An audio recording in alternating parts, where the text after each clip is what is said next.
రోమీయులకు రాసిన పత్రిక 2వ అధ్యాయము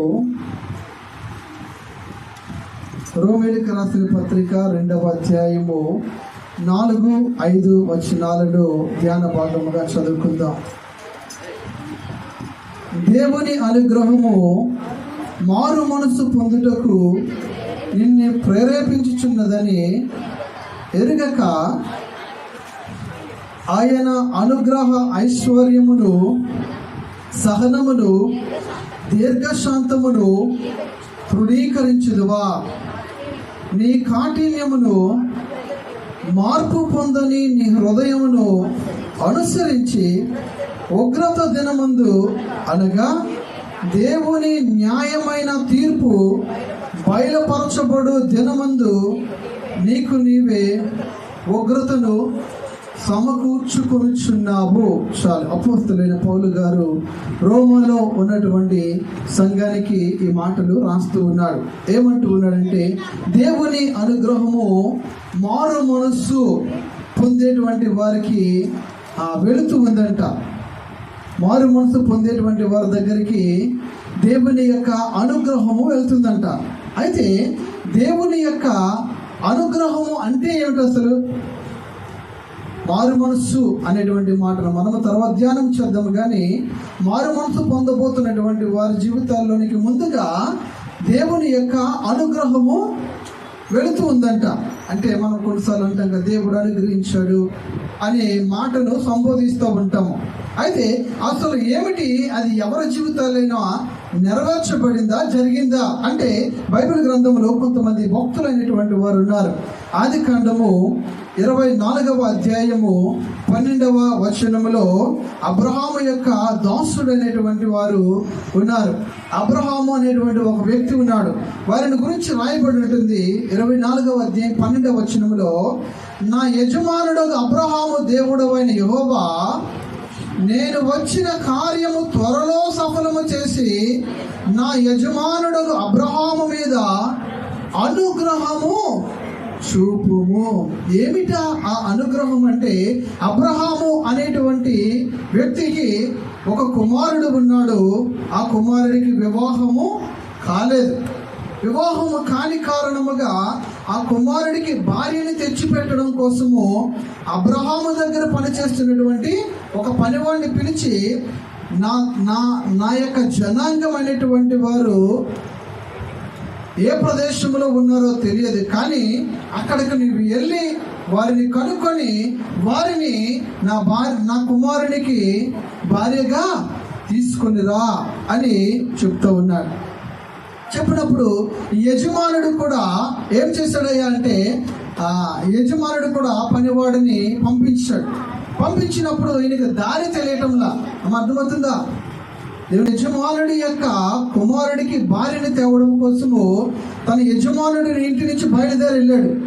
అరణ్యములు, కొండలు, మెట్టలు, దెబ్బలు అన్నీ కూడా ఎక్కి ప్రయాణమై వెళ్తూ ఉన్నప్పుడు చాలా మంది మనుషులు కనిపించారు. కానీ ఈయన అనుకున్నట్టు విధంగా ఈయన ఏ ఆలోచన అయితే కలిగినాడో, నా యజమానుడి యొక్క కుమారుడికి భార్య ఎలాగ ఉండాలి అని అనుకున్నాడో అలాంటి లక్షణాలు కలిగినటువంటి వారు ఎవరు కనబడాలి. అలా ప్రయాణం చేసి వెళ్తూ ఉన్నాడు. వెళుతూ ఈ మాటను చెప్తూ ఉన్నాడు. ఏ మాట అంటున్నాడంటే 12వ వచనంలో, నా యజమానుడు అబ్రహాము దేవుడైన యెహోవా నేను వచ్చిన కార్యమును త్వరలో సఫలము చేసి నా యజమానుడు అబ్రహాము మీద అనుగ్రహము చూపించు.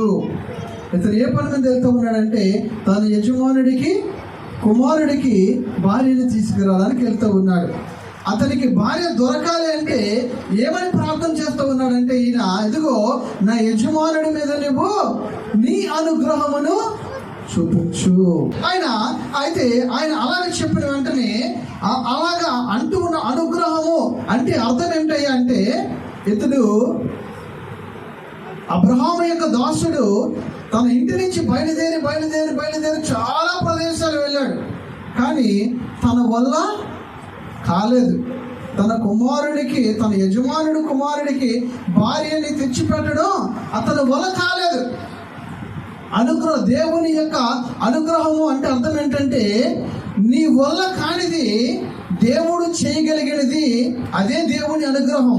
దేవునికి స్తోత్రం. నీకున్న బలాన్ని బట్టి నువ్వు చేయలేనిది, నీకున్న జ్ఞానాన్ని బట్టి నువ్వు చేయలేనిది, నీకున్న ధనము, నీకున్న బంధుబలకమును బట్టి చేయలేనిది, దేవుడు చేయగలిగినదే దేవుని యొక్క అనుగ్రహము. అదే మాటను చెప్తా ఉన్నాడు. అంత దూరం ప్రయాణం చేసి వెళ్తూ ఉన్నప్పుడు అతని వల్ల కాలేనప్పుడు అంటూ ఉన్నాడు, నా యజమానుడి కుమారునికి పట్ల నీవు అనుగ్రహము చూపించు. ఏమైంది? ఆదికాండం 24వ అధ్యాయము 14వ వచనములో రాయబడి ఉంటుంది. ఏమైందంటే, కాబట్టి నేను త్రాగునట్లు నీవు దయచేసి నీ కడవను వంచమని నేను చెప్పగా నీవు తాగువు, నీ ఒంటెలను నీళ్ళు పెట్టదనని ఏ చిన్నది చెప్పెనో ఆమెయే నీ సేవకుడైన ఇస్సాకు కొరకు నీవు నియమించినదై ఉండునుగాక. అందువలన నీవు నా యజమానుని మీద అనుగ్రహము చూపితివని తెలుసుకుందును. దేవునికి స్తోత్రం. నా యజమానుని మీద మీరు అనుగ్రహము చూపించండి ప్రభు అన్నాడు మొదటిగా. రెండవదిగా ఏమంటూ ఉన్నాడంటే, ఇదిగో తాను తీసుకొచ్చినటువంటి ఒంటెలకి ఏ చిన్నదైతే నీరు తెచ్చి పెడుతుందో, నాకు నీరు తెచ్చి పెడుతుందో ఆమె నా యజమానుడి కుమార్తెకు భార్యగా అవుతుంది అని, అలాగ జరగాలని దేవుని దగ్గర చెప్తూ ఉన్నాడు. చెప్పిన ప్రకారం ఇక్కడ ఏమవుతా ఉందంటే, ఈయన ఏమని ప్రార్థన చేస్తాడో అదే ప్రకారముగా ఒక చిన్నది కనిపించింది. మీకు మీ ఒంటెలకు నీళ్ళు పెడతాను, తెచ్చి పెడతానని చెప్పింది. ఆ ప్రకారంగా బావిలోనికి వెళ్ళింది, తోడింది, పైకి తెచ్చింది, వాళ్ళకి పెట్టింది. అయితే ఇదంతా కూడా జరిగిపోయింది. అయితే చూడండి, ఇక్కడ అబ్రహాము యొక్క కుమారుడికి భార్యను తెచ్చిపెట్టడం విషయంలో దేవుని అనుగ్రహము లేకుండా ఇస్సాకుకి భార్య దొరకలేదు.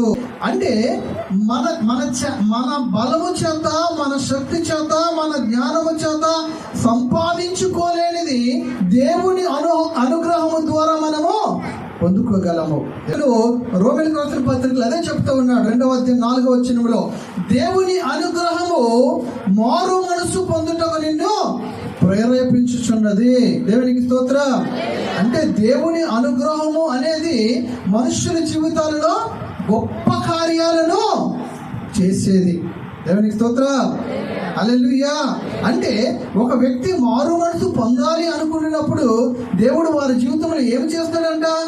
వారున్న స్థితిలో నుంచి ఆర్థికముగాను, బలముగాను, శక్తిగాను, అన్ని విషయాల్లో కూడా దేవుడు ఆర్థికంగా ఉంచుతూ ఉన్నాడు. ఈ రోజున చూడండి, తాగుబోతులు ఉన్నారు, ఈరోజు తిట్టుబోతులు ఉన్నారు, ధనవంతులు ఉన్నారు, వ్యభిచారం చేసేవారు ఉన్నారు, నరహత్యలు చేసేవారు ఉన్నారు, పక్కనున్నటువంటి వారి ఆస్తిని లాగేసుకునేటువంటి వారు ఉన్నారు. ఇంకెలా చెప్పుకుంటూ పోతే అనేకమైన తప్పులు చేసేటువంటి మనుషులు ఉన్నారు.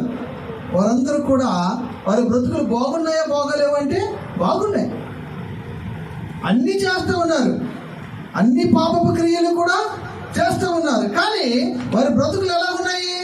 చాలా బాగున్నాయి. అంటే దేవుడు అదే అంటున్నాడు, దేవుని యొక్క అనుగ్రహము అందరి మీద ఉంచుతూ ఉన్నాడు.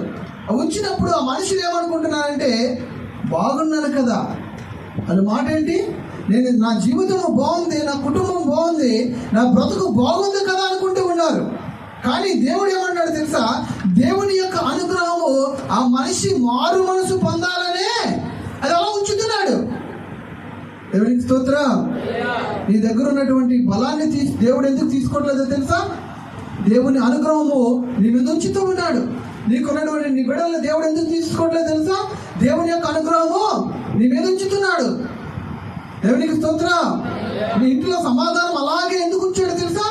దేవుని అనుగ్రహం నీ మీద ఉంచాడు కనుక ఆయన తీసేసుకోగలడు. కానీ ఎందుకు తీసుకోవట్లేదంటే, నువ్వు ఎప్పటికైనా సరే మారు మనసు పొందుతావేమో, నువ్వు మారు మనసు పొందుతావేమో అనే ఉద్దేశంతోనే దేవుడు తన అనుగ్రహమును నీ పట్ల ఉంచుతూ ఉన్నాడు తప్ప నేను బాగా చదువుకున్నాను కాబట్టి నేను బాగా డబ్బు సంపాదిస్తున్నాను, నేను బాగా పనితనం కలిగిన వాడిని కాబట్టి బాగా పనిచేసి కష్టపడగలుగుతూ ఉన్నాను, నా ఒళ్ళంతా ఆరోగ్యంగా ఉంది కాబట్టి నేను చక్కగా దిట్టముగా ఉన్నాను అని నువ్వు అనుకుంటున్నావేమో. అలా అనుకోవద్దు. ఎందుకో తెలుసా? దేవుని యొక్క అనుగ్రహము నీ మీద ఉంచాడనే విషయాన్ని మర్చిపోవద్దు. ఆ అనుగ్రహమును బట్టి ఈ రోజున కూడా నీవు ఎలా ఉన్నావు? బూతులు ఆడుతున్నావు, అబద్ధాలు ఆడుతున్నావు, పక్క వాళ్ళ మీద కొండలు చెప్తూ ఉన్నావు, పక్క వాళ్ళు నాశనం అయిపోవాలనుకుంటూ ఉన్నావు, లేని మాటలు నీవు పుట్టిస్తూ ఉన్నావు, పక్కవాడు బాధపడుతుంటే అని సంతోషిస్తూ ఉన్నావు, ఇవన్నీ చేస్తూ ఉన్నావు. కానీ అదే సమయంలో నీ మీద ఇంకేముంది? దేవుని యొక్క అనుగ్రహం ఉంది. ఎందుకంటే ఈ పాడు పనులన్నీ చేస్తున్నటువంటి నీవు మారు మనసు పొందుతావేమో అని ఉద్దేశంతో దేవుని అనుగ్రహం అనేది నీ జీవితంలో నీ ద్వారా నీ చేత కానిది దేవుడు చేసేదే దేవుని యొక్క అనుగ్రహము. దేవునికి స్తోత్రం. అయితే ఇంకొంచెం నేను ముందుకెళ్తూ ఉన్నాను. చూడండి, పరిశుద్ధ బైబిల్ గ్రంథంలో నుంచి మరొక మాటను చూద్దాం. దానియేలు గ్రంథం 1వ అధ్యాయము 3వ వచనం నుంచి చూద్దాం.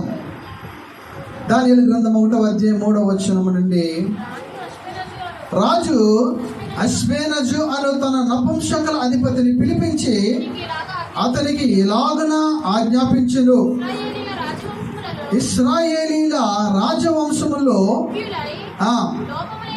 లోపము లేని సౌందర్యమును, సకల విద్య ప్రావీణ్యత, జ్ఞానమును కలిగి తత్వజ్ఞానము తెలిసిన వారే రాజు నగరనందు నిలవదగిన కొందరు బాలులను రప్పించి కల్దీల విద్యను, భాషను వారికి నేర్పము.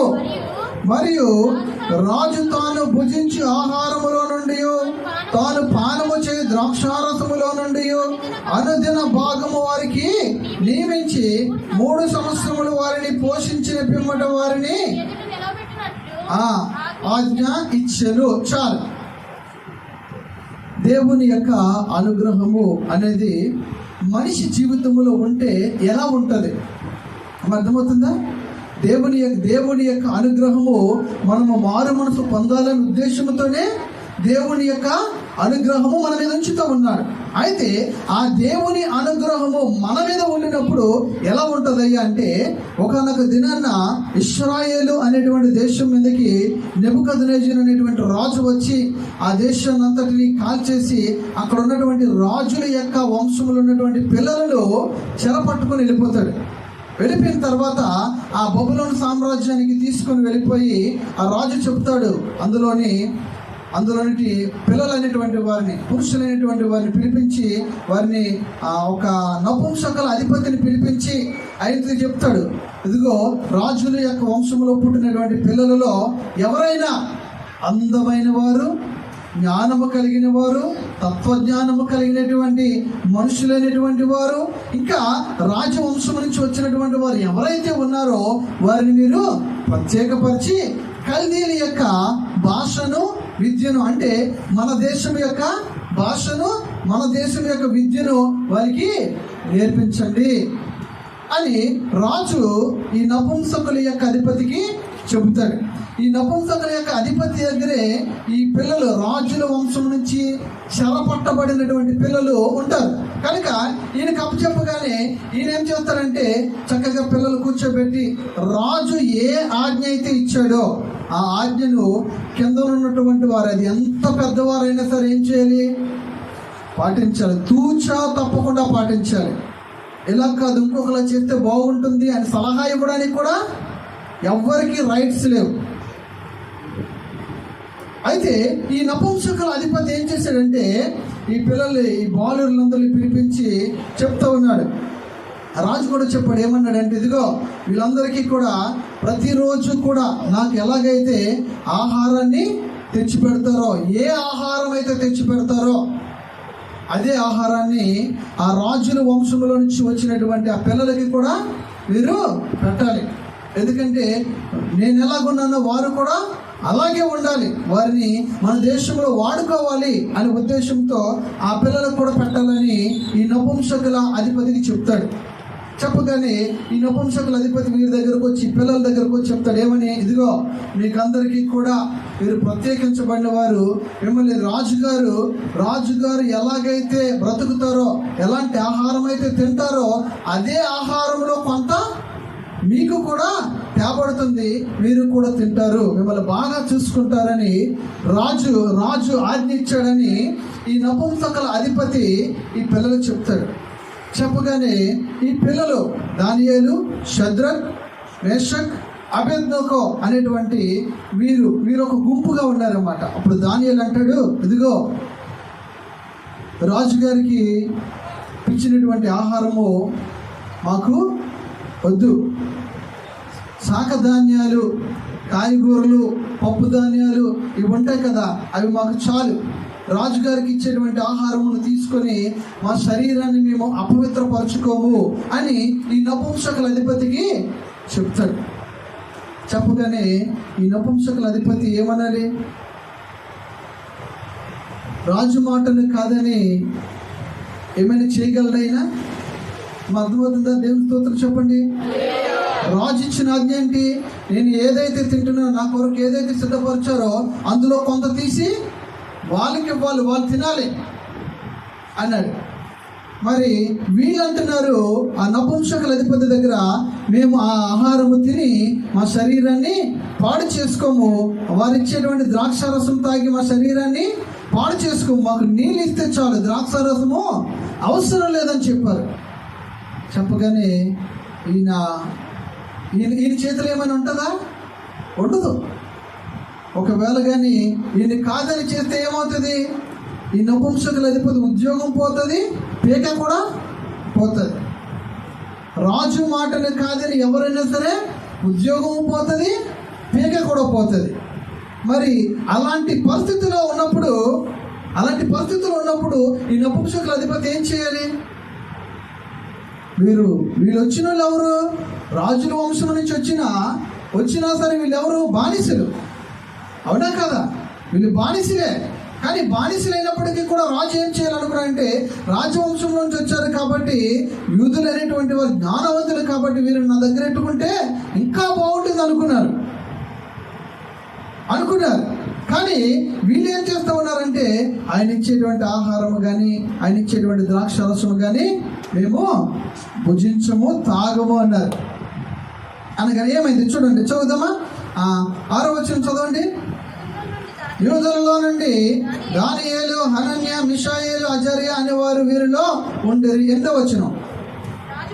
రాజు భుజించు భోజనమును పానము చేయి ద్రాక్షారసమును పుచ్చుకొని తన్ను అపవిత్రపరచుకోకూడదని దానియేలు ఉద్దేశించి తాను అపవిత్రుడు కాకుండానట్లు వాటిని పుచ్చుకొనకుండా సెలవిమ్మని వేడుకొనగా. 9వ వచనం.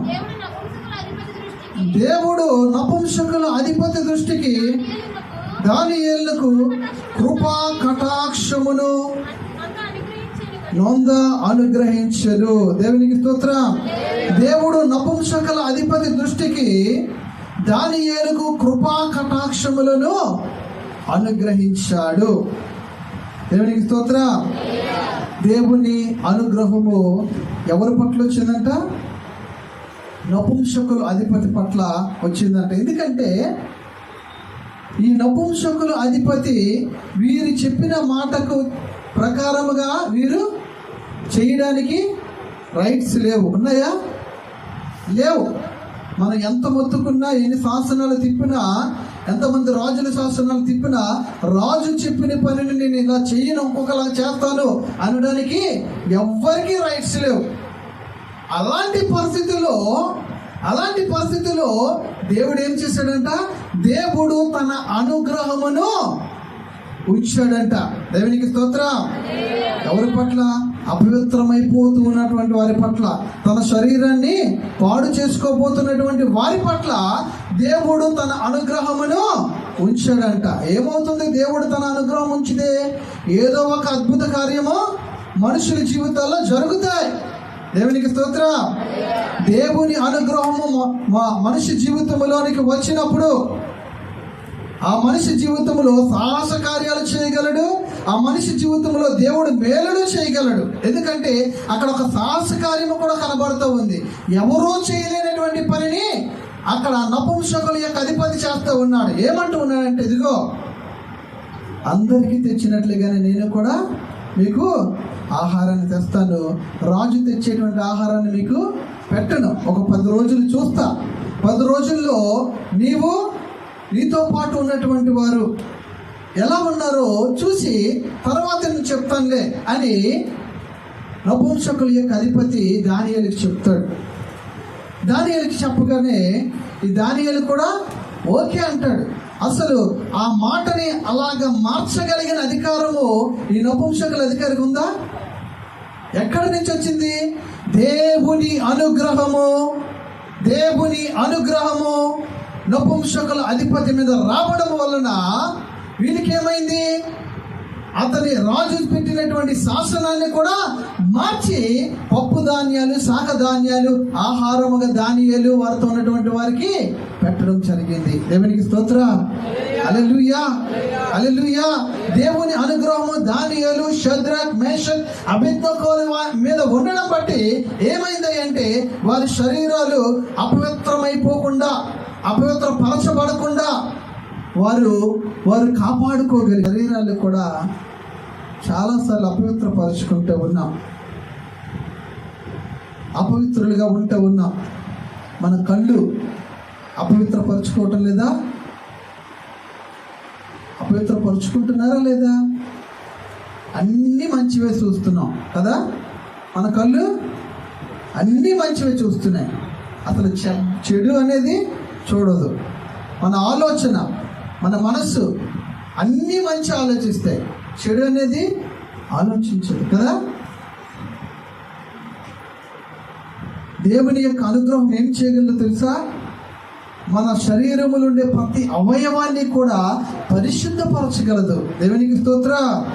దాని కొరకు కూడా దేవుడు ఏదైనా చేయగలడు. దేవునికి స్తోత్రం కలుగునుగాక. హల్లెలూయా, హల్లెలూయా. అక్కడ దానియేలు, షద్రక్, మేషక్, అబేద్నెగోలు వారి జీవితాల్లో దేవుని అనుగ్రహాన్ని బట్టి వారి శరీరాన్ని అపవిత్రపరచుకోలేదు. దేవునికి స్తోత్రం. హల్లెలూయా. ఈరోజు మీ కళ్ళు ఎలాగున్నాయి? బాగున్నాయా? ఎలా ఉన్నాయి మీ కళ్ళు? మందిరంలో ఉంటూనే ఉంటారు, ఎలా చూస్తూ ఉంటారు, ఎలా చూస్తూ ఉంటారు, ఎలా చూస్తూ ఉంటారు. చూస్తున్నావా? చూస్తున్నావు. నువ్వు మందిరంలోనే కూర్చున్నావు, వాక్యం వింటున్నట్టుగానే వింటున్నావు, కానీ ఎటువైపు ఉంది నీ కన్ను? బాగోలేదు. నీ మనసు అస్సలు బాగోలేదు. నువ్వు ఆలోచిస్తున్నావు కదా, ఆలోచన అస్సలు బాగోలేదు, మంచిది కాదు. మార్చుకుంటే మంచిది. మార్చుకోండి. నీ మనస్సు మార్చుకో, నీ కను దృష్టి మార్చుకో, నీ చెడు ప్రవర్తన మార్చుకో, నీ చెడ్డ ఆలోచన మార్చుకో. నీ ఉద్దేశిస్తున్నటువంటి ఉద్దేశాలు మంచివి కావు. ఒకవేళ మీకు దేవుని సహాయం కావాలి, అది మార్చబడటం లేదనుకుంటే దానియేలు, షద్రక్, మేషక్, అబేద్నెగోల వలె దేవుని యొక్క అనుగ్రహాన్ని అడుగు.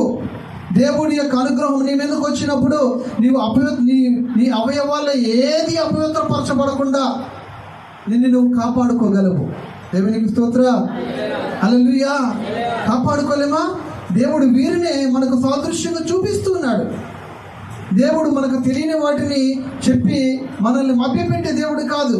ఎవరైనా జీవితాల్లో దేవుడు జరిగించుంటే వాటిని మనకి సాదృశ్యంగా మన కళ్ళ ముందు చూపిస్తాడు. మనం అనుకుంటాం, ఇది మానలేకపోతున్నామే, ఇది చేయలేకపోతున్నామే, నా కళ్ళు అపవిత్రం అయిపోతున్నాయి, నా మనసు అపవిత్రం అయిపోతుంది, నా కాళ్ళు అపవిత్రం అయిపోతున్నాయి, నా శరీరంలో ఉండే ముఖ్యమైన అవయవాలు అపవిత్రపరుచుకుంటున్నానే, నేను వీటి నుంచి మార్పు చెందలేకపోతున్నానే అని నువ్వు అనుకుంటూ ఉన్నావేమో. దేవుని అనుగ్రహము నీ మీదకి వచ్చినప్పుడు, దేవుని అనుగ్రహము నాకు కావాలి అని నువ్వు అడిగినప్పుడు దేవుని అనుగ్రహం నీ మీదకి వచ్చి నిన్ను పరిశుద్ధపరుస్తుంది. దేవునికి స్తోత్రం. హల్లెలూయా. దానియేలు జీవితంలో అదే జరిగింది. షద్రక్, మేషక్, అబేద్నెగో జీవితంలో అదే జరిగింది. వారి శరీరాలు వారు పరిశుద్ధపరచుకోగలిగారు. దేవునికి స్తోత్రం కలుగును గాక. దేవుని అనుగ్రహము ఏదైనా చేయగలదు. ఎందుకో తెలుసా? ఎందుకంటే దేవుని ఉద్దేశం ఒకటే, నీ జీవితాల్లో మేలులు మేలులు మేలులు మేలులు ఎందుకు చేస్తూ ఉన్నాడయ్యా అంటే నువ్వు మారు మనసు పొందాలనే ఉద్దేశంతోనే. అంతే తప్ప నీకు మేలు చేస్తే దేవుడికి ఏదో రాదు, నీకు మేలు చేస్తే దేవుడికి ఏదో వచ్చేది. ఎందుకు మేలు చేస్తానంటే నీకు కావాల్సిన ఆహారం, నీకు కావాల్సిన భర్త, నీకు కావాల్సిన బిడ్డలను, నీకు కావాల్సిన సదుపాయాలు, నీకు కావాల్సిన ఉద్యోగాన్ని, నీకు కావాల్సిన తెలివిని, నీకు కావాల్సిన పరిశుద్ధతను, ఇవన్నీ ఎప్పటికప్పుడు నీకు ఇవ్వడానికి గల కారణం ఏంటయ్యా అంటే నువ్వు మారు మనసు పొందాలనే ఉద్దేశంతోనే. దేవునికి స్తోత్రం. నీ లగ్జరీ లైఫ్ బాగుంది, నీ పేదరికంలో కూడా బాగుంది, కానీ ఏం చెప్తూ ఉన్నాడు? అందులో నుంచి నువ్వు మార్పు చెందాలి, మారు మనసును పొందాలి. దేవునికి స్తోత్రం. హల్లెలూయా. ఇంకొంచెం నేను ముందుకు వెళ్తూ ఉన్నాను. చూడండి, పరిశుద్ధ లేఖనంలో నుంచి మొదటి సమూయేలు గ్రంథము 10వ అధ్యాయము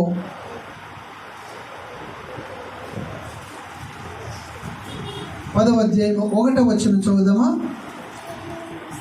అప్పుడు సమూయేలు తైలపు బుడ్డి పట్టుకొని సౌలు తల మీద తైలము పోసి అతన్ని ముద్దు పెట్టుకొని యెహోవా నిన్ను అభిషేకించి తన స్వాస్థ్యం మీద అధిపతిగా నియమించున్నాడని చెప్పి ఇలాగూ సెలవిచ్చెను.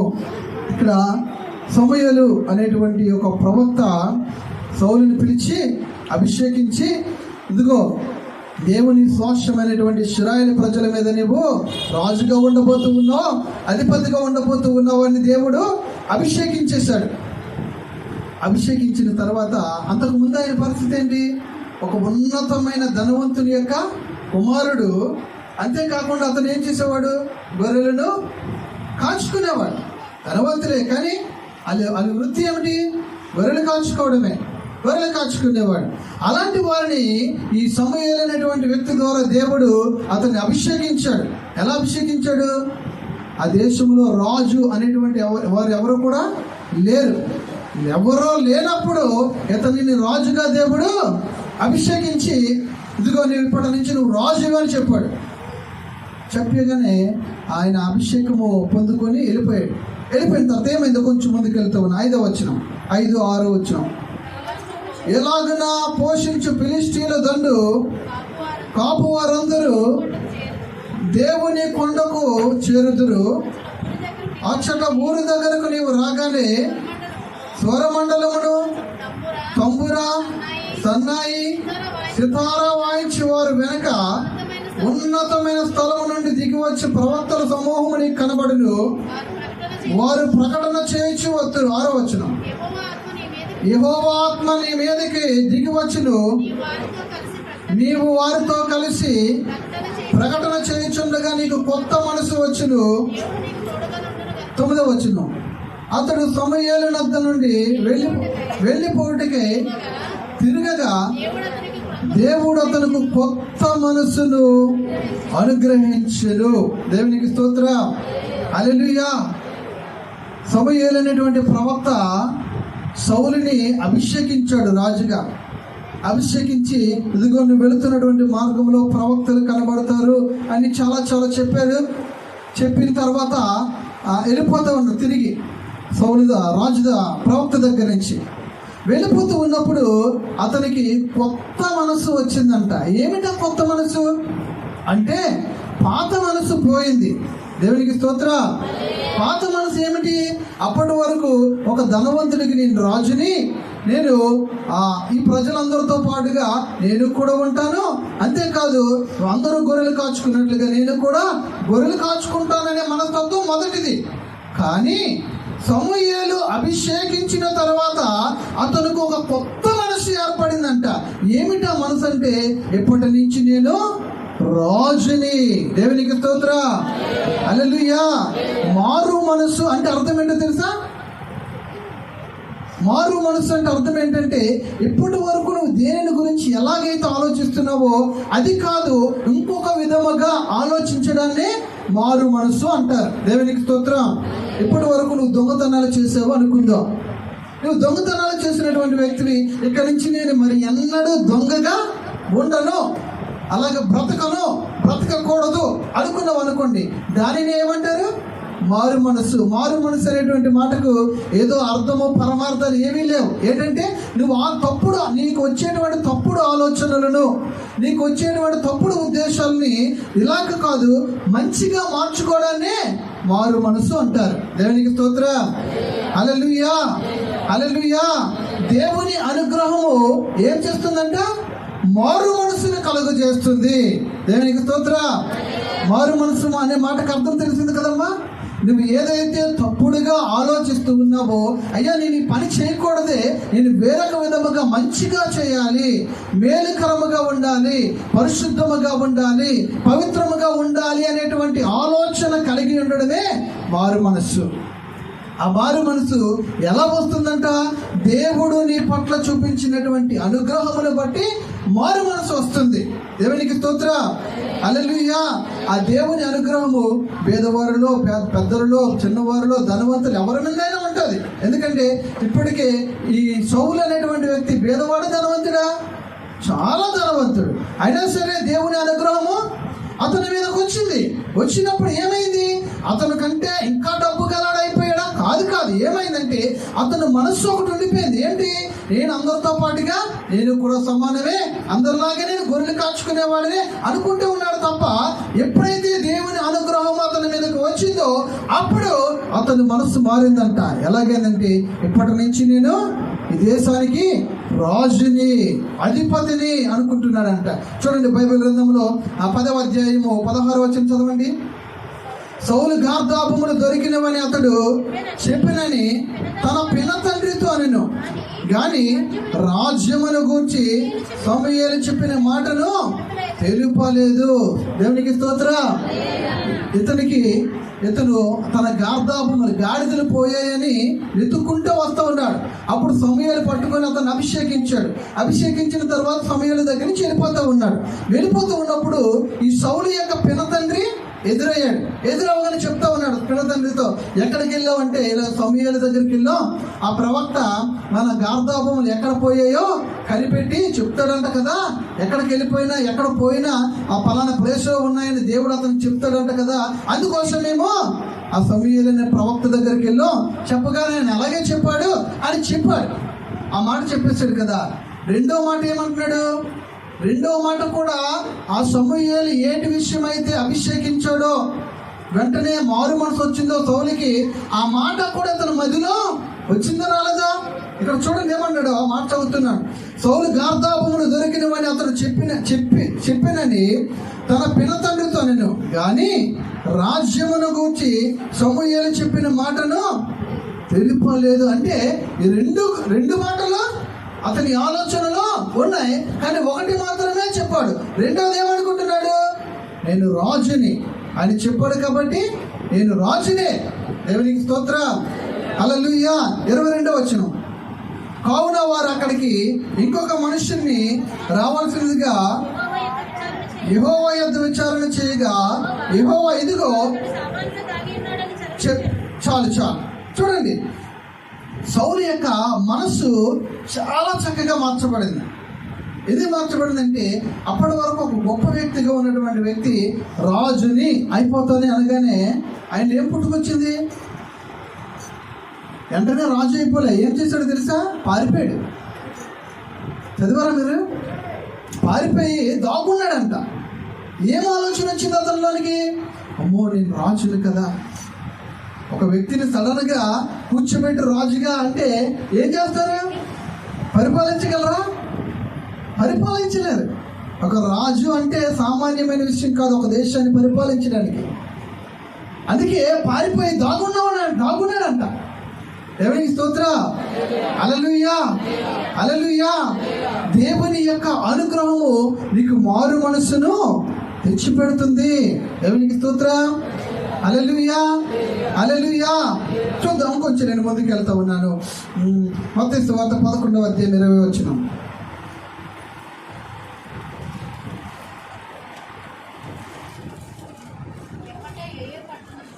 పిమ్మట ఏ పట్టణములో విస్తారమైన అద్భుతములు చేసిందో ఆ పట్టణపు వారు మారు మనసు పొందకపోవడం వల్ల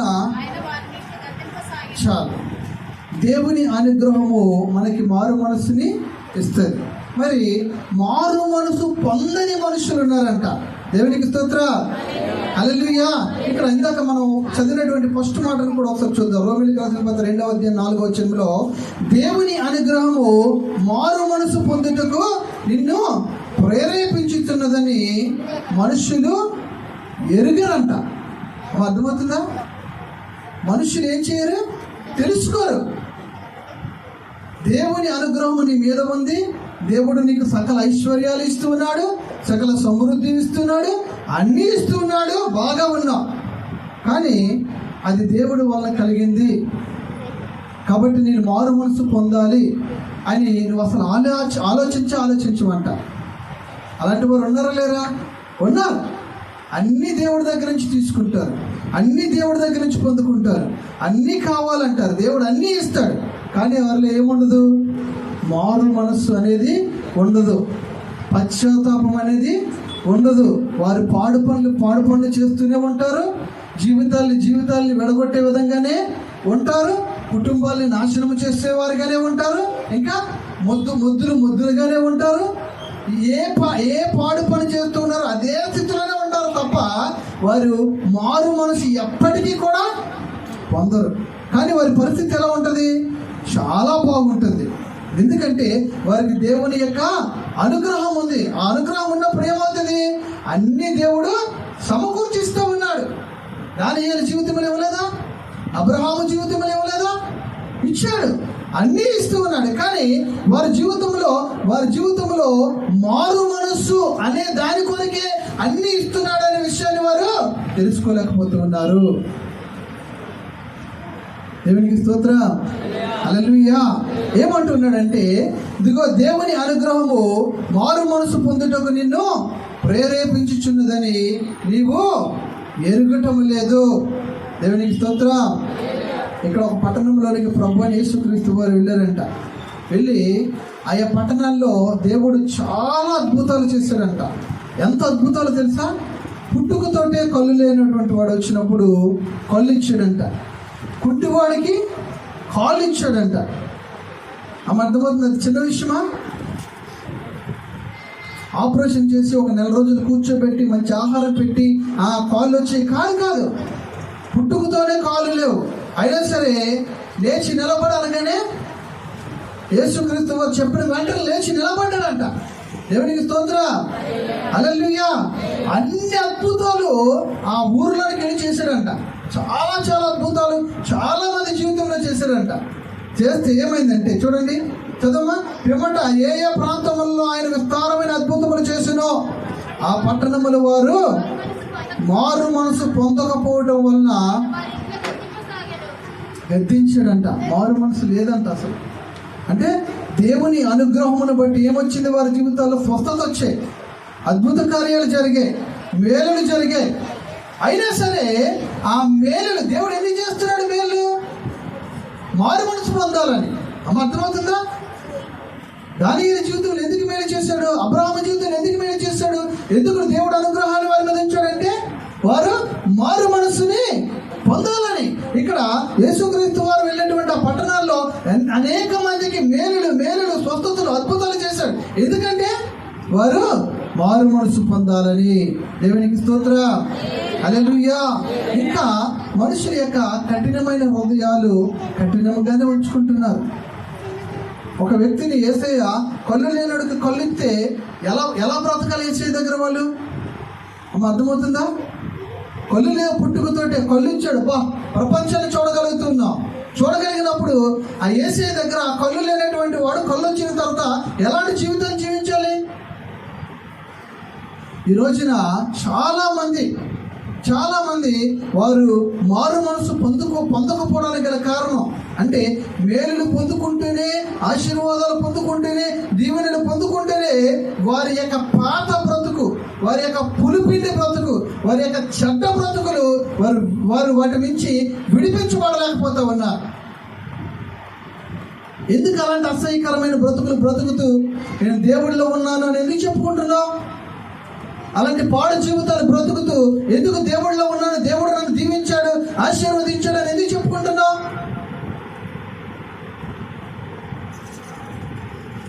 యేసయ్య చెప్తా ఉన్నాడు, వారికి మేలు చేయాలనుకున్నాను, మేలు చేశాను, తన ప్రత్యక్షతను చూపించాను, తన అనుగ్రహాన్ని చూపించాను. కానీ వాళ్ళు ఏం చేయట్లేదు, మారు మనసు పొందటం లేదు. మారు మనసు లేదు. మార్చుకొని బ్రతుకుని ఎప్పుడు తాగుతానంటే ఒక రోజు సడన్గా చేస్తాం. మార్చుకో.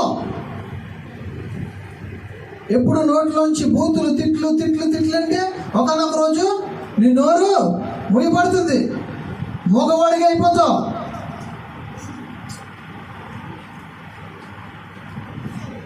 వాళ్ళ జీవితాన్ని విడగొడతాను, వీళ్ళ జీవితాన్ని విడగొడతానని చూస్తే ఏమవుతుంది?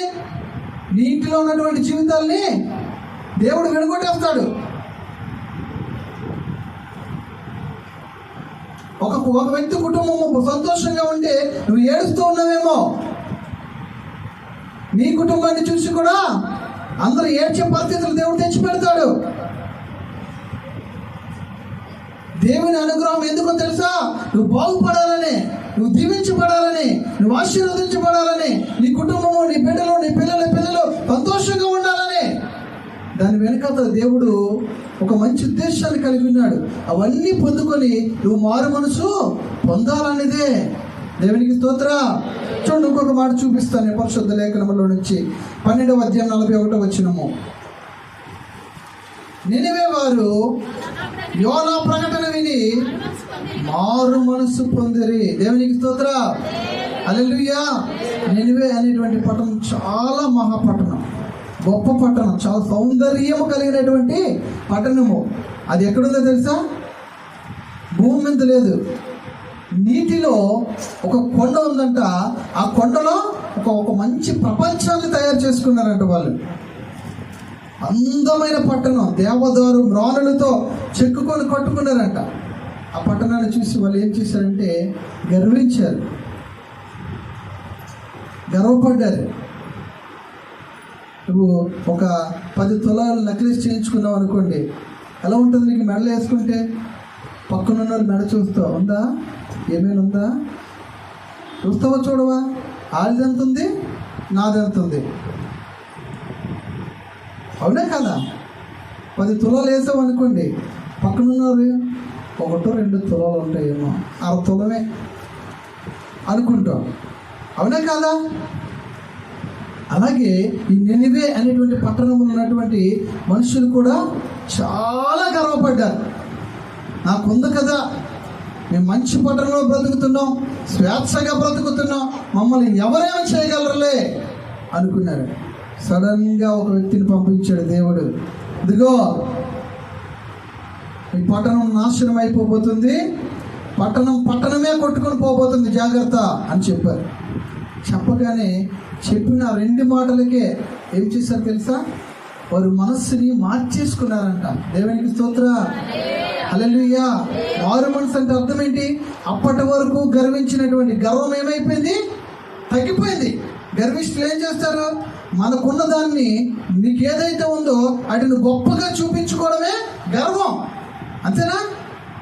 నీకు బాగా పెద్ద నోరు ఉందనుకోండి, శాటంత నోరు ఉంది, ఆ నోటిని ఏం చేస్తావు?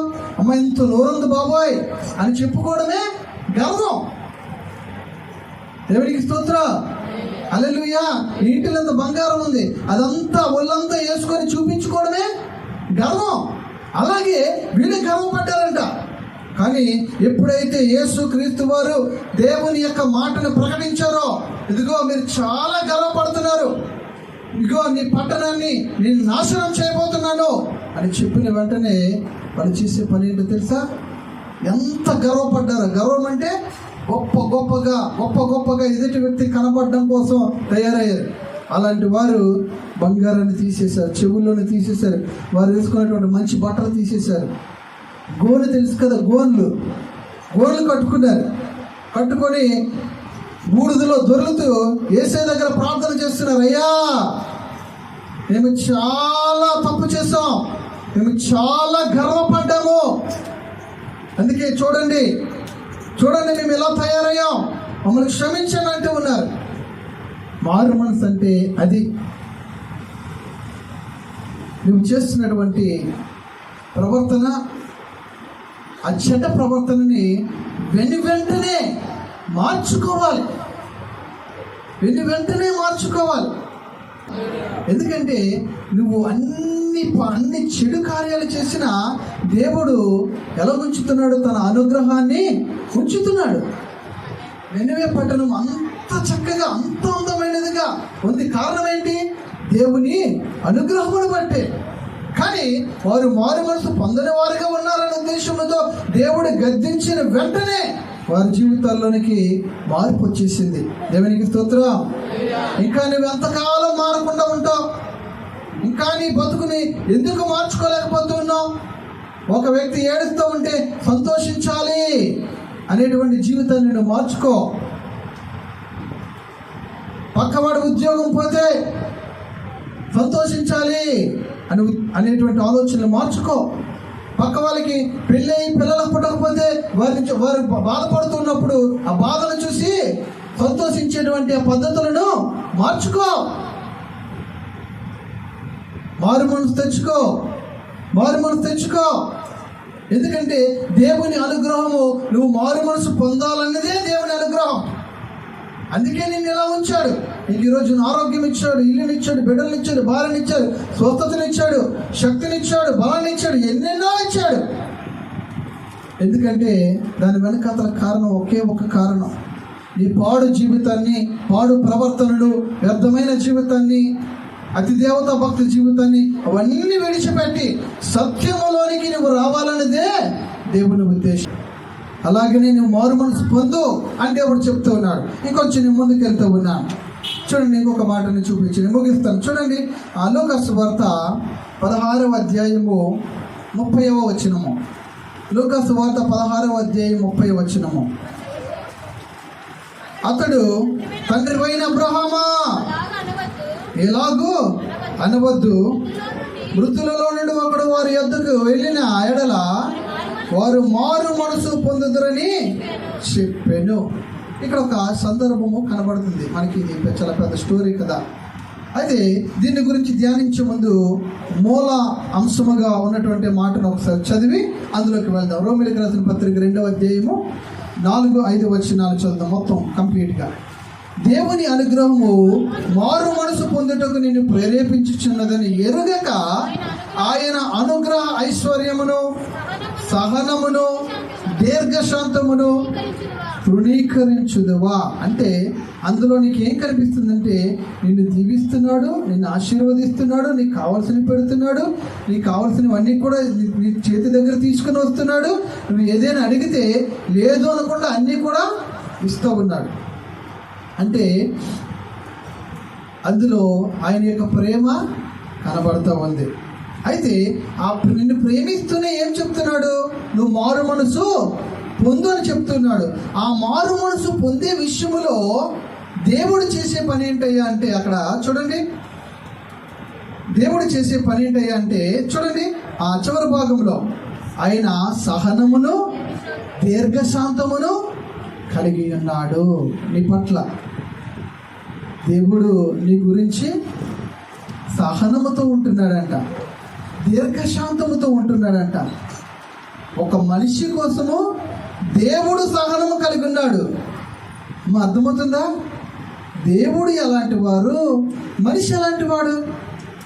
అలాంటిది నీవు బాగుపడతావేమో, నీవు మారు మనసు పొందుతావేమో, నీ జీవితాన్ని చక్క పెట్టుకుంటావేమో, నీవు అపవిత్రమైన వాటిని విడిచిపెట్టి పరిశుద్ధతను అంట పెట్టుకుంటావేమో, అసత్యాన్ని విడిచిపెట్టి సత్యంలోనికి వస్తావేమో అని దేవుడు కనిపెడుతూ ఓపికతో ఉంటున్నాడు నీ మీద.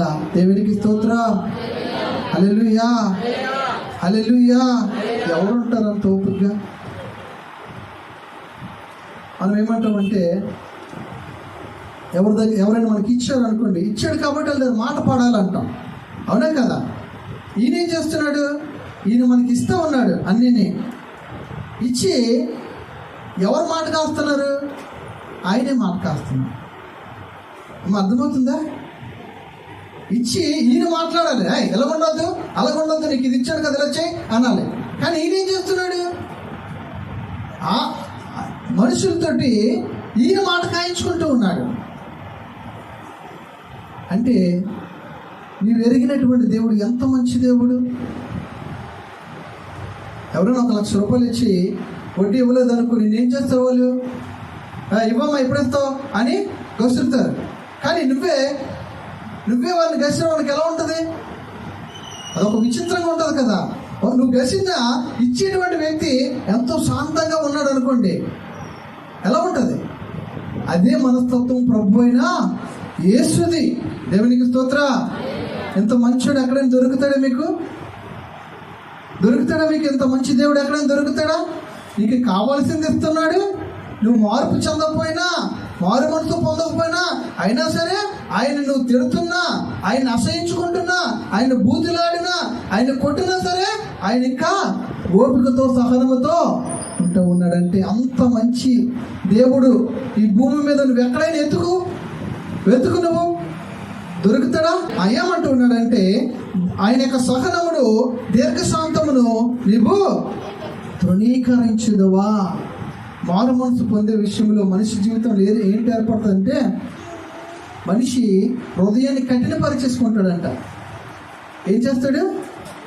హృదయాన్ని నీకు దేవుడు అన్నీ ఇచ్చినా సరే నీ బ్రతుకు మార్చుకో అనేటువంటి ఆయా విషయాలు, ఆయా సందర్భాలను నీకు పెట్టినప్పుడు, ఇదిగో నీ బ్రతుకు ఈ విషయంలో నువ్వు మార్చుకో, నీ జీవితాన్ని ఈ విషయంలో నీవు నీ మాటను మార్చుకో, నీ ప్రవర్తన మార్చుకో, నీ బుద్ధిని మార్చుకో, నీ జీవన శైలిని మార్చుకో అని ఆయా సందర్భాలను బట్టి వారికి చెప్పినప్పుడు అంట వారు హృదయం ఏం చేసుకుంటారు? కఠినపరిచేసుకుంటారు. అంటే హృదయాన్ని రాతి వల్ల చేసేసుకుంటారంట. చూడండి ఆ మాటలు, 5వ మాటలో నీ కాఠిన్యమును మార్పు పొందని నీ హృదయమును అనుసరించుచున్నావు. అర్థమవుతుందా? నువ్వు నీ మనస్సును నూతనపరుచుకోవడానికి, నువ్వు మార్పు చెందకపోవడానికి గల కారణం ఏంటంటే నీ హృదయాన్ని నువ్వు కఠినపరిచేసుకుంటావు. నేను ఎలాగే ఉంటాను, నాకేం బాధ, నేను ఎలాగే జీవిస్తాను, నాకేంటి, నన్నెవరేమనగలరు, నా బ్రతికింతే, నేను ఇలాగే ఉంటాను అనేటువంటి మనస్తత్వాలు కలిగినటువంటి మనుషులైనటువంటి వారు ఉన్నారు. వారు మీరే. మీ హృదయాన్ని మీరు కఠినపరిచేసుకుంటారు. నేను మారను, నేను ఇలాగే ఉంటాను. కొంతమంది చెప్తారు కదా, విసిగిపోయి ఎవరు ఏమనుకున్నా నేను ఇలాగే ఉంటాను అంటారు. వాళ్ళే హృదయాన్ని కఠినపరుచుకునేటువంటి మనుషులు. ఏమంటారంటే నీ కాఠిన్యమును మార్పు పొందని నీ హృదయమును అనుసరించి ఉగ్రత దినమందు అనగా బయలుపరచబడు దినమందు చాలు. ఇప్పుడు ఇక్కడికి వద్దా. ఇప్పుడు నూతన నిబంధనలు మత్తయి లోకాసు వార్త 16వ అధ్యాయం 30వ వచనములో అతడు తండ్రి అయిన అబ్రహామా అలాగనవద్దు, మృతులలో నుండి ఒకడు వారి యొద్దకు వెళ్ళిన ఎడల చాలు. మారు మనసు అనేది దేవుడు ఒక మాట చెప్తే వారి జీవితంలో జరుగుతుంది, అది మార్పు చెందుతుంది. కానీ ఇక్కడ ఏమంటాడంటే ఒక సందర్భం జరిగింది. ఇక్కడ ఒక ధనవంతుడు భేదవాడు ఉన్నాడు. ధనవంతుడు భేదవాడు వారిద్దరూ ఒకే ఇంటి దగ్గర ఉండేవారు. ధనవంతుడు తినేటువంటి రొట్టెల్లో ఏవైనా పడిపోతే అవి తిని బ్రతికేవాడు భేదవాడు. అయితే ఒకానొక రోజు భేదవాడు చచ్చిపోయాడు, ధనవంతుడు కూడా చనిపోయాడు. ఇద్దరు చనిపోయారు. అయితే ఒకరు అబ్రహాము అంటే పరదేశి, దేవుడు మనుషుల కొరకు మంచి ప్రదేశాన్ని సిద్ధపరచుంచాడు పైన ఆకాశంలో. దాన్ని పరదేశి అంటారు. భూమి యొక్క అగాధములో నరకము అనే దాన్ని సిద్ధపరిచాడు దేవుడు. అక్కడ ఏముంటుందంటే అగ్ని ఉంటుంది. ఏముంటుంది? అగ్ని ఉంటుంది. అగ్నిలో మలమల మాడి కాలాలి. అక్కడ పురుగు ఉంటుంది. ఆ పురుగు మనల్ని కొడుతూ ఉంటుంది. పరదేశికి నరకానికి తేడా. అయితే ఇద్దరూ చచ్చిపోయారు. ఇద్దరిలో ధనవంతుడు అనేటువంటి వారు ప్రభువుని నమ్ముకోలేదు. దరిద్రుడు అనేటువంటి వ్యక్తి ప్రభువుని నమ్ముకున్నాడు, యేసుక్రీస్తు వారిని నమ్ముకొని అతడు మారు మనసు పొంది భూమి మీద చక్కగా బ్రతికాడు. అయితే చనిపోయిన తర్వాత ఎవరెవరు ఎక్కడికెక్కడికి వెళ్తారయ్యా అనే విషయము చాలా మందిలో తెలియదు. ఎందుకంటే మనం ఏమంటామంటే ఈ లోకంలో చూసినప్పుడు ఇదిగో మేము పలానా మందికి 100 మందికి భోజనాలు పెట్టాం కాబట్టి నేను ఆ పుణ్యకార్యం ఎక్కడ తీసుకెళ్తుంది? పరలోకానికి తీసుకెళ్తుంది. ఇదిగో బట్టలు లేని వారికి నేను బట్టలు ఇచ్చాను కాబట్టి నన్ను పరలోకానికి తీసుకెళ్తుంది. పుణ్యం చేశాను కదా. ఇదిగో రోడ్డు మీద అడుక్కున్నటువంటి వారికి ఎవరికి లేదనకుండా అందరికీ ఇచ్చాను కదా. ఆ పుణ్య కార్యం నన్ను పరలోకానికి తీసుకెళ్తుంది కదా. ఇంకా లేకపోతే నేను చాలా చాలా చాలా భయంకరమైనటువంటి ఆరాధన చేశాను. ఆ ఆరాధన బట్టి నేను దేవుడిని పూజించడం కోసము 3 రోజులు ఉపవాసం ఉన్నాను, 2 రోజులు ఉపవాసం ఉన్నాను, ప్రతిరోజు దేవుడి దగ్గరికి వెళ్ళి ప్రార్థన చేస్తూ ఉన్నాను అని చెబుతున్నటువంటి మనుషులైనటువంటి వారు చాలామంది ఉన్నారు. అది ఎక్కడికి తీసుకెళ్ళగలది? పరలోకానికి మాత్రము తీసుకెళ్ళలేదు. దేవునికి స్తోత్రం, హల్లెలూయా. నువ్వు ఎన్ని కార్యాలు చేసినా, ఏది చేసినా పరలోకానికి వెళ్ళేటువంటి మార్గము అది కాదు. ఒకవేళ నీకు తెలిసి ఉంటే అదే అని తెలిసి ఉంటే అది అబద్ధమని దేవుని యొక్క వాక్యం చెప్తుంది. ఎందుకంటే దేవుని యొక్క వాక్యం చాలా స్పష్టంగా యేసు అంటూ ఉన్నాడు, నేనే మార్గము. ఎక్కడికి వెళ్ళడానికి? పరలోకానికి వెళ్ళడానికి నేనే మార్గము, నేనే సత్యము, నేనే జీవము, నా ద్వారా తప్ప పరలోకానికి ఎవ్వరు కూడా రాలేరు అని చెప్తూ ఉన్నాడు. దాన్ని బట్టి ఇప్పుడు నీవు అనుకున్నటువంటి పుణ్యకార్యాలు, దాన కార్యాలు, సహాయము, సలహాలు, సూచనలు, మంచి 10 మందికి ఉద్యోగాన్ని ఇచ్చాను, 10 మందికి ముద్ద పెట్టాను, తిండి పెట్టాను అని అది పరలోకాన్ని తీసుకెళ్తుంది అనుకుంటే అది తప్పు. యేసు మార్గము, యేసు సత్యము, యేసు జీవమని యేసు మీద నమ్మకం ఉంచి యేసు ద్వారా రక్షణ పొందితే అది సత్యము అని నేను చెప్తా ఉన్నాను. అప్పుడు నువ్వేం చేయాలంటే అసత్యము అనే దాన్ని తొలగించుకొని సత్యము అనే దాన్ని నీ జీవితంలోనికి రప్పించాలి. దానినే మారు మనసు అని దేవుడు చెప్తూ ఉన్నాడు. ఇంకా ఎంతకాలము నువ్వు మారు మనసు పొందకుండా ఉంటావు? ఎంతకాలము మారు మనసు పొందకుండా ఉంటావు? కొంతమంది ఇలాగంటారు, ప్రభు అయిన యేసుక్రీస్తు అంటే మాకు ఇష్టమేనండి, నమ్మకమేనండి, కానీ చర్చికి మాత్రం రానంటే. అవునా కదా? హల్లెలూయా, హల్లెలూయా. మనస్సు మార్చుకోవాలి, మారు మనసు పొందాలి. దేవునికి స్తోత్రం. మారు మనసు పొందాలి. నువ్వు అనుకున్నవి ఎంతవరకు నిజమో ఎంతవరకు అబద్ధమో మనిషి తెలుసుకోవాలి. తెలుసుకొని వాటిని మంచిది కాదు, ఇది చెడు, ఇది తప్పు, ఇది నిజము, ఇది రైట్, ఇది అబద్ధము అన్నప్పుడు తప్పు అనేటువంటి వాటిని విడిచిపెట్టి రైట్ అనేటువంటి వాటి వైపు మన మనస్సు మార్చుకోవాలి. దేవునికి స్తోత్రం కలుగును గాక. ఇక్కడ 2 చనిపోయారు. ఒకరు పరలోకంలో ఉన్నారు, ఒకడు నరకంలో ఉన్నారు. కింద నుండి ఏడుస్తూ ఉన్నాడంట. డబ్బు గలవాడు, ధనవంతుడైనటువంటి వాడు భయంకరమైన ఏడుస్తూ ఉన్నాడంట. ఆ ఏడుపు ఎప్పుడూ కూడా ఈ పేదవాడు అనేటువంటి వ్యక్తి చూడలేదు. ఎందుకంటే ఆ భూమి మీద బ్రతికినప్పుడంతా అతడు చాలా లగ్జరీగా బతికాడంట. తింటూ ఉన్నాడంట, సుఖిస్తూ ఉన్నాడంట, ఆనందిస్తూ ఉన్నాడంట.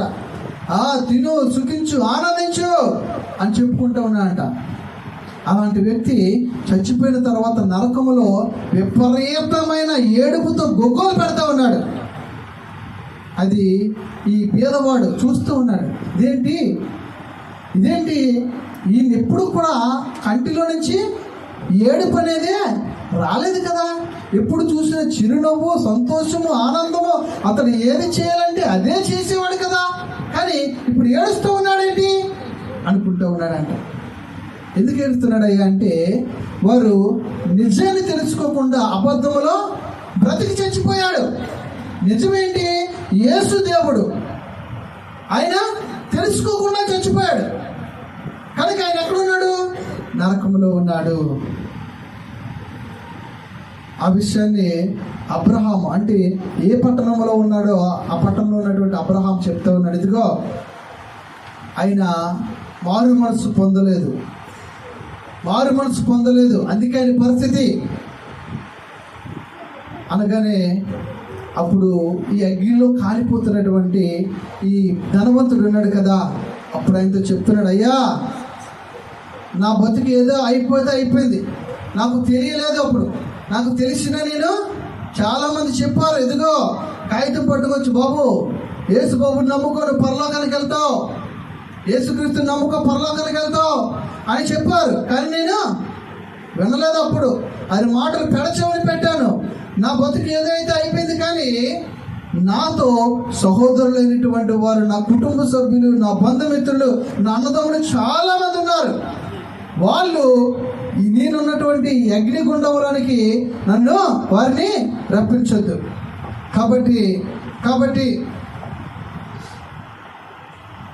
మీ దగ్గర ఉన్నటువంటి అబ్రహామును కానీ, లేకపోతే చచ్చిపోయినటువంటి వారు ఉంటారు కదా, వారి ఆత్మలు కానీ అక్కడ పంపించి, ఇదిగో చెప్పండి, యేసుక్రీస్తు దేవుడు, యేసుక్రీస్తు నమ్ముకుంటే పరలోకానికి తీసుకువెళ్తాడు, లేకపోతే నరకానికి వెళ్తారని వారితో చెప్పించండి, అప్పుడు వాళ్ళు నమ్ముతారు అంటున్నాడు.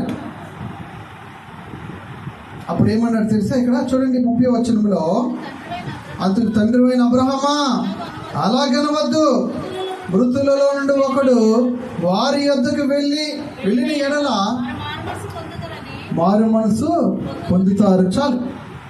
ఈ ధనవంతుడు చచ్చిపోయి అగ్నిలో కాలిపోతున్నటువంటి వ్యక్తి ఇచ్చేటువంటి సలహా ఏమిటో తెలుసా? వాళ్ళ కుటుంబ సభ్యులు అనేటువంటి వారు భూమి మీద బ్రతుకున్నారన్నమాట. వారు మారు మనసు పొందాలి. మారు మనసు పొందాలంటే ఈయనిచ్చే సలహా ఏంటంట, ఒకడు చచ్చిపోయి బ్రతికి, అర్థమవుతుందా? చచ్చిపోయినాడు, బ్రతికాడు అంటే వారిని ఎలా చూస్తారు? సమాజం ఎలా చూస్తుంది? మనం చాలా విచిత్రంగా చూస్తుంది. వారిని ఎన్ని కృషులు అడుగుతారు తెలుసా? చచ్చిపోయిన తర్వాత నీ ఆత్మ ఎక్కడికి వెళ్ళింది? కిందకి వెళ్ళిందా, పైకి వెళ్ళిందా, నరకంలోకి వెళ్ళిందా, పరలోకానికి వెళ్ళిందా? పరలోకంలోకి వెళ్తే ఎవరిని చూసో, నరకంలోకి వెళ్తే ఎవరిని చూసో, ఏమైనా ఉందా అక్కడ? అవునా కదా? అదంతా ఒక అద్భుతం, అది ఒక ఆశ్చర్యం. అది చచ్చిపోయినటువంటి వాడు లేచాడంటే. అందుకే ఈయన అబ్రహాముకు సలహా ఇస్తూ ఉన్నాడు.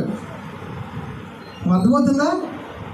ఎలాంటి వారికి సలహా ఇస్తున్నారంటే, ఈ భూ ప్రజలందరి దృష్టిలో నీతిమంతుడు అని పిలువబడుతున్నటువంటి వాడికే, దరిద్రమైన బ్రతికి చచ్చినటువంటి వాడు సలహా ఇస్తూ ఉన్నాడు. దేవునికి స్తోత్ర. అలాంటి వాళ్ళు ఇప్పుడు కూడా ఉన్నారా లేరా? ఉన్నారు. వాళ్ళు బతుకు బాగోదు, వారి జీవితం బాగోదు, కానీ ఏం చేస్తారు? సలహాలు ఇస్తారు. ఒక ఇంట్లోని ఒకడు వచ్చి ఫుల్గా తాగేసి వచ్చాడన్నమాట. వచ్చి కూర్చొని ఒక ఆయనతో చెప్తూ ఉన్నాడు, అరే మా ఆవిడ నన్ను కొట్టేస్తుందిరా అంటున్నాడు. అరే మా ఆవిడ నన్ను కొట్టేస్తుందిరా అంటున్నాడు. వాళ్ళ కొడుకు కూడా ఏంటి, ఫుల్గా తాగిపోతే ఈయన అంటాడు, అరే తాగడం మానరా, తాగుడు మానితే బాగుపడతా కదా. ఎవరు సలహా ఇస్తున్నారు? వాళ్ళ కొడుకులు బ్రతుకులు మార్చుకోరు, కొడుకు బ్రతుకు మార్చుకోడు, కానీ అదే స్థానంలోకి ఎవరైనా ఉంటే మారరా, బాగుపడరా అని చెప్తూ ఉన్నారు. ఇక్కడ కూడా ఈ మనిషి కూడా అలాంటి వాడే. అతను బతుకు మార్చుకోలేదు. భూమి మీద ఉన్నప్పుడల్లా తిన్నాడు, తాగాడు, సుఖించాడు, ఆనందించాడు, గడిపాడు, చచ్చాడు. ఆయన ఎవరికి చెప్తున్నాడు? భూ ప్రజలందరికీ నీతిమంతుడిగా, విశ్వాసులకి కర్తగా ఉన్నటువంటి అబ్రహాముకే సలహా ఇస్తూ ఉన్నాడు. ఉన్నామా లేదా అలాంటి?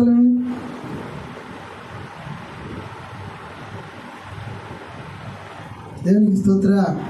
హల్లెలూయా, హల్లెలూయా చెప్పారు. అప్పుడు ఇదిగో మారు మనస్సు అనేది చచ్చిపోయినాడు లేచి, ఇదిగో మీకు తెలియదేమో, నేను చచ్చిపోయినప్పుడు ఆత్మ కాబట్టి నేను దేవుడి దగ్గరికి వెళ్ళాను, యేసుక్రీస్తు దేవుడు అని ఆ చచ్చిపోయిన వ్యక్తి చెప్తేనే మీరు నమ్ముతారు అనుకుంటున్నారేమో.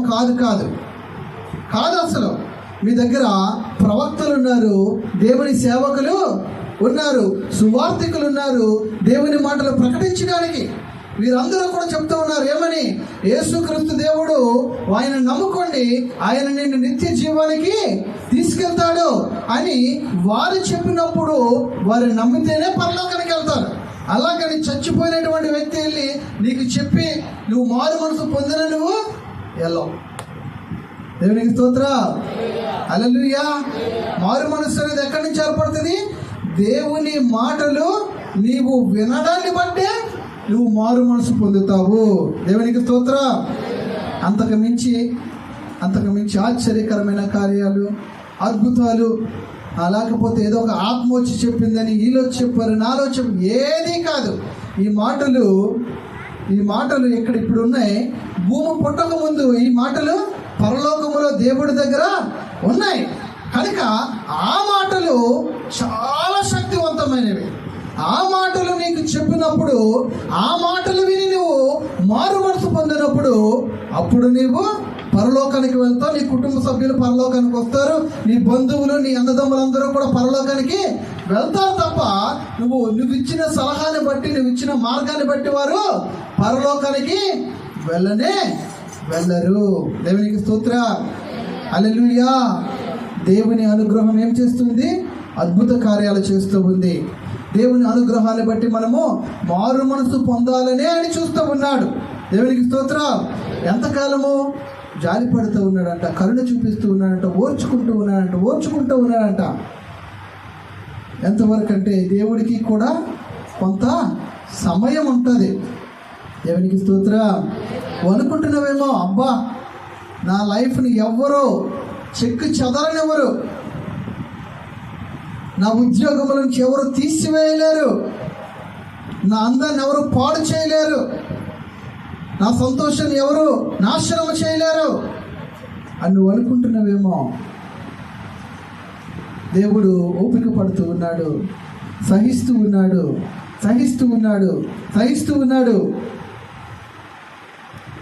ఇంకా తర్వాత ఆయన తీర్పే నీ జీవితంలో మిగిలిపోయింది, అంతే. అర్థమవుతుందా? ఇప్పటికీ ఆయన తీర్పు మాత్రమే